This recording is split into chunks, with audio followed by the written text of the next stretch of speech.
Winds now at 90 miles per hour, and this storm is so big, so vast, 60 million Americans will feel its power. There is great potential danger of massive floods affecting numerous overpopulated coastal regions. Shifting weather patterns and warming ocean temperatures are likely increasing the frequency of massive tropical storms throughout the world, which will likely cause huge damage to property and life while forcing extensive mass migrations.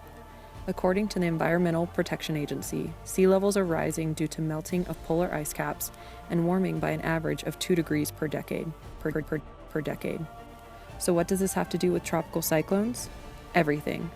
As global warming does its thing, ocean surface temperatures begin to rise, and the warmer the water, the stronger the cyclones become, serving as the storm's fuel. Meaning, the intensity of tropical cyclones is likely to increase by 2 to 11%, while rainfall rates rise by 20%. With the combination of rising sea levels and more intense rainfall, storm surges produced by cyclones are likely to push further inland, causing mass flooding in areas not commonly affected by such disasters. With the ever-increasing world population and the mass of that population residing within coastal regions, the consequences are dramatic. So how do we stop this? A small solution will lie with restoration of ocean corals as they help to break up storms and prevent storm surges. However, the solution truly comes down to an individual effort. Everyone must do their part to reduce carbon emissions and take responsibility for their own actions.